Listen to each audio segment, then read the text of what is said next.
तो okay guys, मैं करने वाला हूं एक धमाकेदार वेब सीरीज को आप लोगों के लिए एक्सप्लेन, वह भी हिंदी में। तुम्हें इस पूरी वेब सीरीज की सीजन 1 का पहला एपिसोड आप लोगों के लिए एक्सप्लेन करके दिखाने वाला हूं। हमारे सीजन 1 के पहले एपिसोड की कहानी शुरू करने से पहले मैं आप लोगों को इस वेब सीरीज का नाम बता देना चाहता हूं। इस वेब सीरीज का नाम है द व्हील ऑफ टाइम।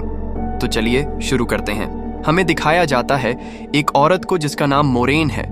वह अपने दूसरे साथी के साथ वहां से चली जाती है और फिर हमें दिखाया जाता है एक जंगल, और उस जंगल में एक आदमी कुछ औरतों से बचकर भाग रहा होता है अपनी जान बचाकर।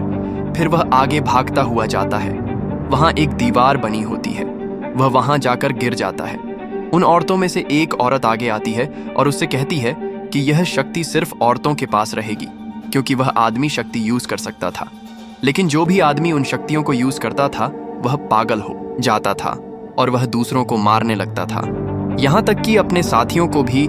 इसी वजह से वह औरतें इसके पीछे पड़ी थीं और वह उसे आदमी को मार देती है।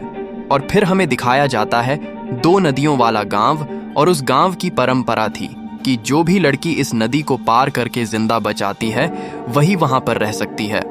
फिर हमें दिखाया जाता है एक ठेके को, जहां पर 3-4 दोस्त साथ में बैठकर जाम पी रहे थे, और वहां पर वह लड़की आ जाती है। उस नदी को पार करके सभी उसकी तारीफ करते हैं और ताली बजाते हैं। फिर वहां पर वही औरत जिसका नाम मोरेन था अपने साथी के साथ आ जाती है और रात को भी वहीं रुकती है। और वहां पर उस मोरेन के साथी को मरी हुई भेड़ मिलती है। वह देखता है कि यहाँ पर वह शैतान आ चुके हैं, और सभी लोग वहां पर उस लड़की के नदी से वापस आने की खुशी में एक जश्न मनाते हैं और कुछ मरे हुए लोगों की याद में अपने ललटेन नदी में बहाते हैं। और फिर होता है वहां शैतानों का हमला। वह शैतान सभी गांव वालों को एक एक करके मारने लगते हैं। वह इतने शक्तिशाली होते हैं कि उनके सामने कोई टिक ही नहीं पाता है। फिर वहां वही औरत आती है मोरेन। उस औरत में काफी शक्तियां होती हैं और वह सभी दानवों को एक एक करके मारने लगती है, और वह अपनी पूरी शक्ति लगाकर उन सभी दानवों को मार देती है। तो ये एपिसोड आपको कैसा लगा जरूर बताना कमेंट में, और वीडियो को भी लाइक कर देना, चैनल को सब्सक्राइब कर देना। अगर आपको इसका पार्ट 2 चाहिए तो कमेंट में जरूर बता देना।